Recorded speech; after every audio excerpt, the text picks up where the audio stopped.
शिव तत्व कहता है जब माँ पार्वती मैया बाल्य अवस्था में थी तब भगवान शंकर की आराधना में लीन रहती थी। शिव की कृपा से, शंकर की करुणा से, उनकी उदारता से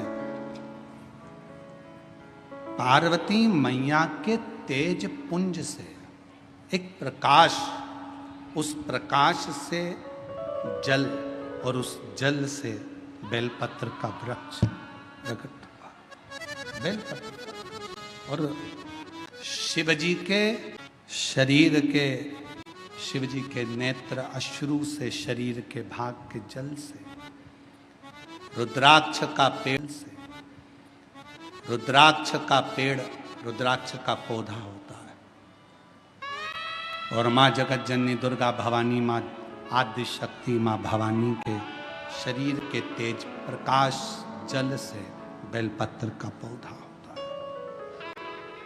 बेलपत्र का पूरे विश्व के जितने श्रोता शिव जी के, शंकर जी की पवित्र कथा को सुन रहे हैं, आपसे निवेदन, चातुर्मास के 4 महीने में एक नियम बनाओ। मैं ज्यादा कुछ ना कर सकूं तो 4 महीने में कम से कम 4 पौधे मैं बेलपत्र के जरूर लगाऊंगी। कहीं ना कहीं बेलपत्र का वृक्षारोपण जरूर करूंगी। क्यों? मान लो हम चले भी गए और हमारे परिवार के लोग मान लो शंकर जी की पूजा नहीं कर पाए, भगवान शिव की आराधना नहीं कर पाए, भगवान शंकर की भक्ति ना कर पाए, तो मेरे द्वारा लगा हुआ ये बेलपत्री का पौधा बड़ा होगा, कोई ना कोई इसकी पत्ती तोड़कर शिव जी को चढ़ाएगा। कम से कम मेरे कुल का उद्धार होगा, मेरे वंश का उद्धार होगा, मेरी पीढ़ी का उद्धार। हम ज़्यादा पौधे लगाने का नहीं बोल रहे आपसे तो 4 महीना चतुर्मास के 4 पौधा लगाने का एक बना लो कि मुझे एक बेलपत्री का पौधा हर महीने लगाना है। और पौधा इतना सा भी मत लगाना कि उसको पनपने में टाइम लगे। थोड़ा बड़ा करो अपने घर के अंदर, एक गमले में लगा लो, 2-3 महीना बड़ा कर कर पौधे को, जैसे एक बेटी को पाल पोस कर बड़ा करते हो, बच्चों को बड़ा करते हो, ऐसे बेलपत्र के पौधे को बड़ा करो, उसको खूब परवरिश करो, फिर उसको कहीं ऐसी जगह जाकर लगाओ जहाँ तुम अगर पानी भी ना दे पाओ तो उसको कम से कम पानी मिलता रहे और वो बड़ा होकर भगवान शंकर के ऊपर उसकी एक बेलपत्र चढ़ती रहे, ऐसा भाव रखो। पेड़ बेलपत्र का पौधा माता पार्वती जी के द्वारा प्रकट किया गया। बेलपत्र के वृक्ष की गणना करी गई। बेलपत्र के वृक्ष की जो जड़ होती है उसमें माँ गौरी का स्थान होता है। बेलपत्र की जड़ में महागौरी है, बेलपत्र के तने में माहेश्वरी है, बेलपत्र के शाखाओं में दक्षिणायनी माता है, बेलपत्र की पत्ती में माँ पार्वती है, बेलपत्र के फल में माँ कात्यायनी है और बेलपत्र के उस सुंदर आनंदमय फूल में, उस फूल के अंदर माँ गौरी विराजमान है। ऐसा पूरा बेलपत्र के वृक्ष की गणना करी गई।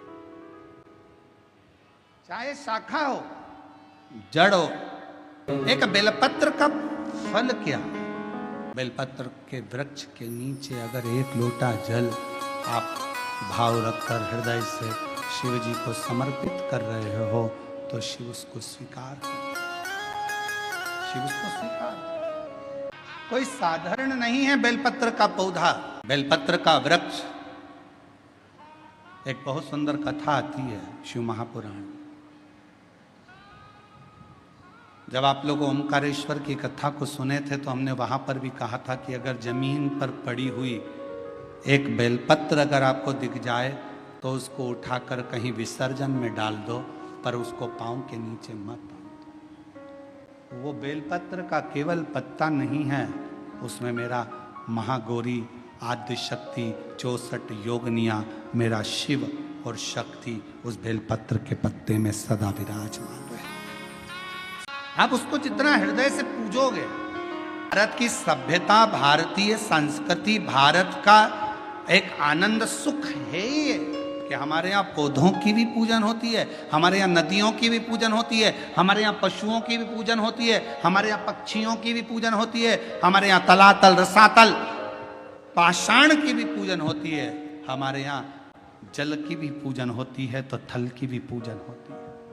शिव महापुराण की कथा वर्णन कर रही है, शिव तत्व कह रहा है कि शिव जी को अहम और काम दोनों ही श्रेष्ठ नहीं।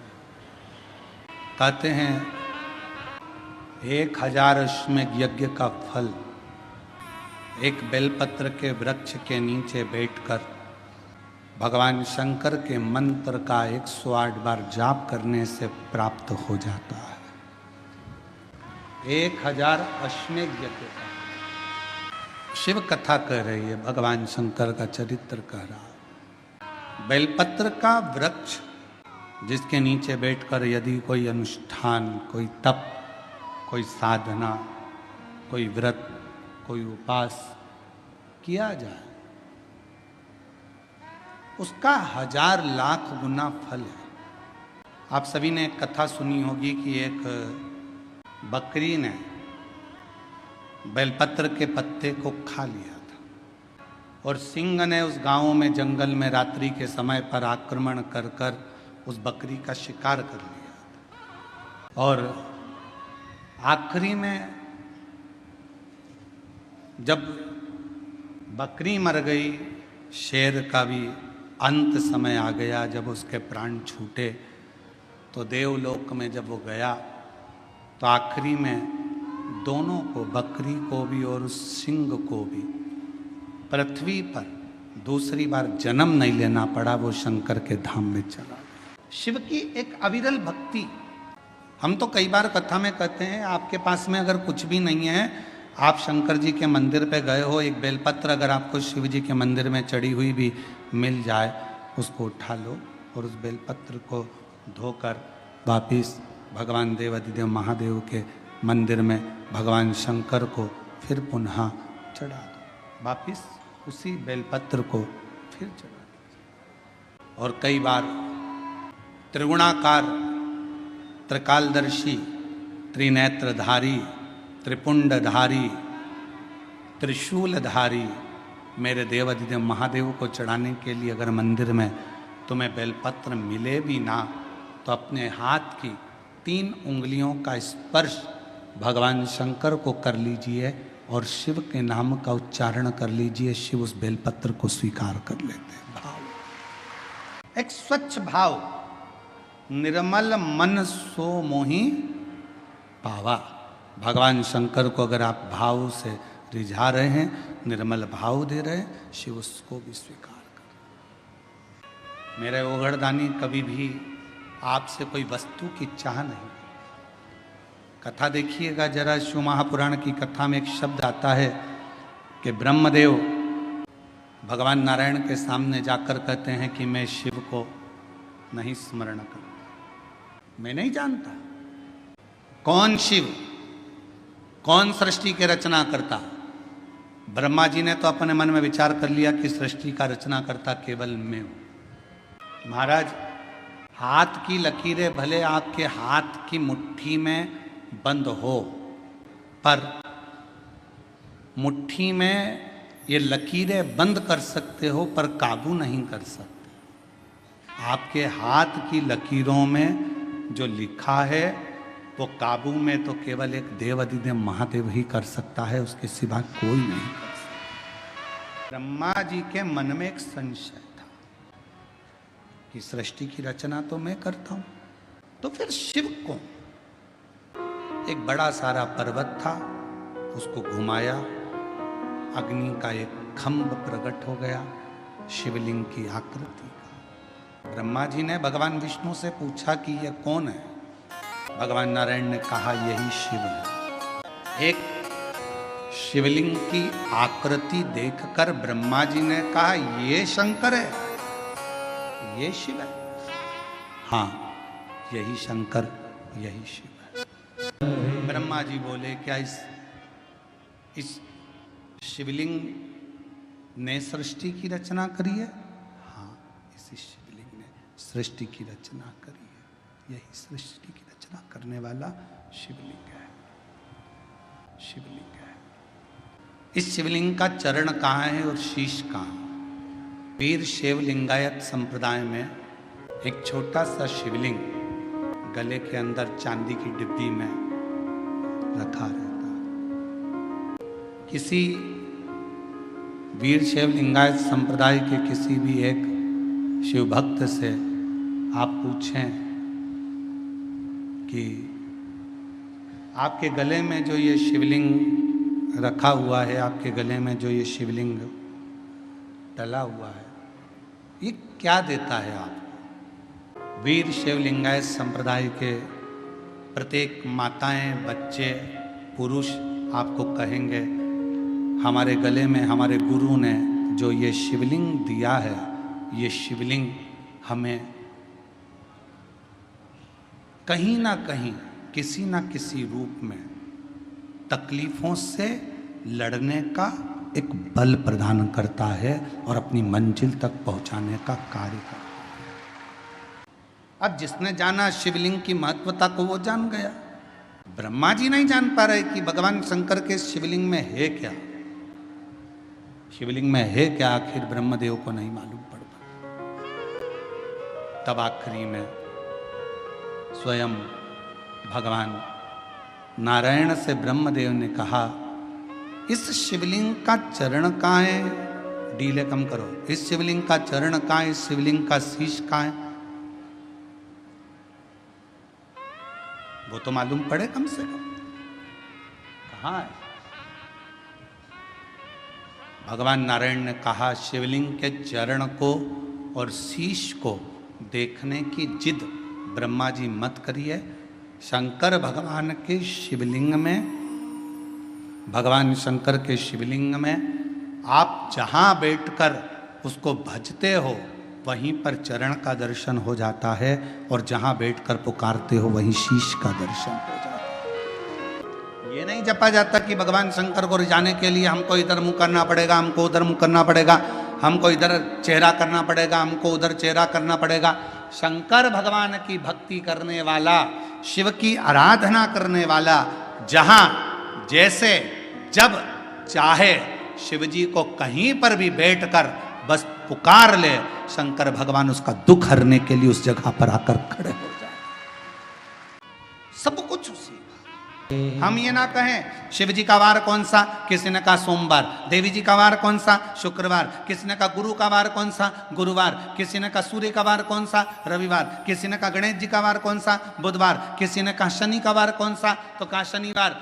हमने केवल देवताओं को वारों में बांट दिया, पर शिव महापुराण की कथा कहती है शंकर भगवान का केवल एक वार नहीं है। शंकर भगवान तो नित्य प्रति तुम जिस दिन पुकारना चाहो, जिस वार को पुकारना चाहो, चाहे वार में पुकारो चाहे परिवार में पुकारो, शंकर भगवान हर वार को तुम्हारे सम्मुख में आकर खड़ा हो सकता है। शिव का भक्त के लिए कोई वार की मूलता नहीं है। अरे कितना सुंदर कहा, शंकर भगवान ये नहीं देखते कि मुझे सोमवार के दिन ही मंदिर से बाहर निकलना है।